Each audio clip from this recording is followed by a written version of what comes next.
All right, next up is Tanesha Peoples. Tanesha is the founder and CEO of the Roots Initiative, a self-proclaimed comedian, old soul DJ, and a June Cancer. And she probably hails from the Englewood community. Right. Her passion drives her in uplifting and amplifying the voices of those that are so often ignored, specifically in public education.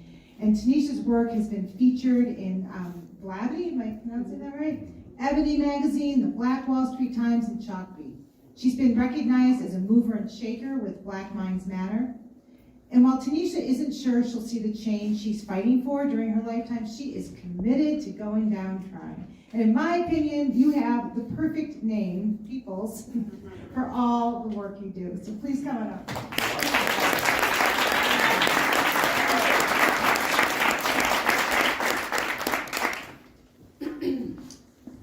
Can y'all hear me? Yeah. Okay. I just want to shout out to Sanji real quick. I also have a speech impediment, so you are truly an inspiration. And I want to be like you one day. All right. I'm going to hold this, y'all. I might walk around too, so I hope y'all can hear me in the back. Okay.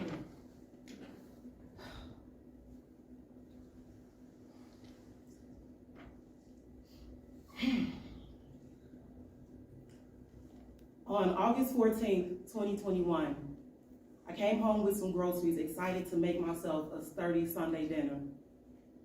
As I was unpacking my oxtails and beer, I received a frantic call from my aunt.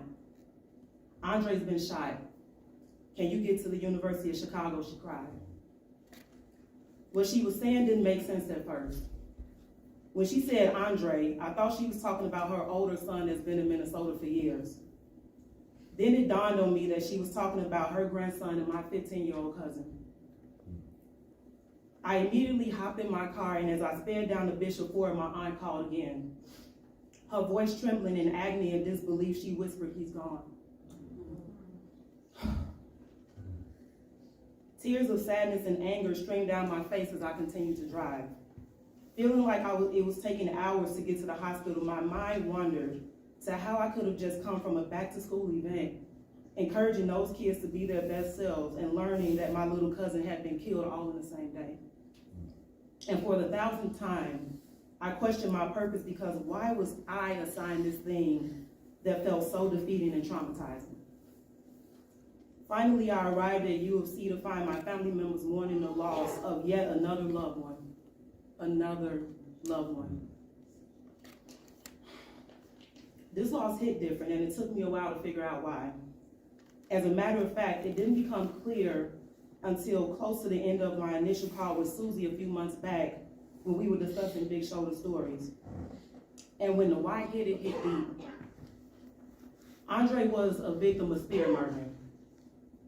Spirit murderings when a series of consistent and calculated assaults are launched against a group of people for the sole purpose of diminishing their will to live and thrive. This spirit murdering occurs in the name of power, oppression, and white supremacy. It's intergenerational, individual, collective, and it ravishes entire communities. So basically, someone who was convinced that their life wasn't worth anything projected that anger onto Andre and took his. After our call, I started putting the pieces together.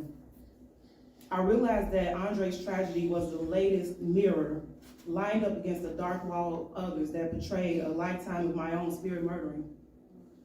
Subconscious thoughts of feeling unworthy, hopeless, complacent, insecure, and seemingly making endless, exhausting strides towards other people's impossible standards of perfection. It was everything designed to destroy potential, purpose, genius, joy, and most importantly, discourage and thwart liberation. And it's not that I was told that I couldn't be successful, right? Live up to purpose, potential, etc. It was because I was a Black girl that grew up in Englewood. Almost everything I saw being done or denied to our community, and everything that had been done or denied to our ancestors had been oppressed upon my spirit since the day I came into this world. And it had been persistent and persuasive every day since, until now. Losing Andre forced me to focus inward more intentionally. I knew I had to work to finally shatter these ugly mirrors and get free.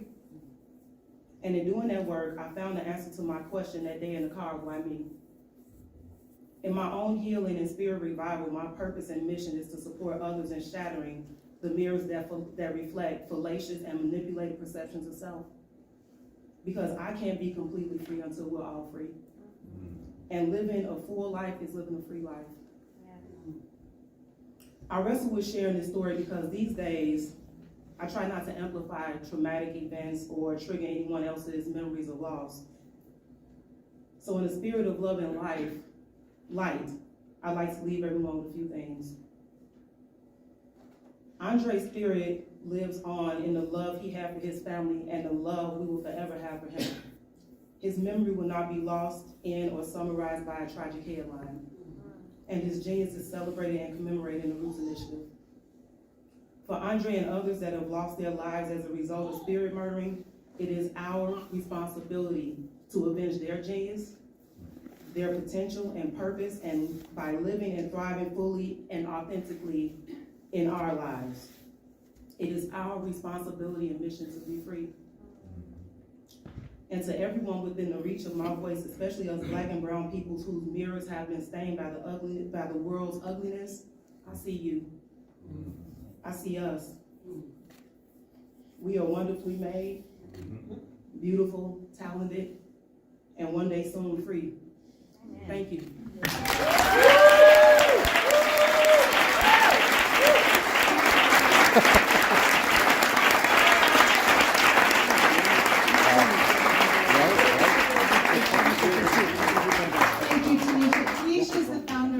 Initiative.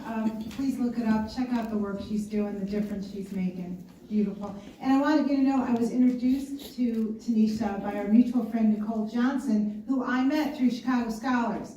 Y'all see what's happening? See why we're here? Yeah. These organizations don't necessarily have anything to do with each other or with me until today. Now we're family. Oh my gosh.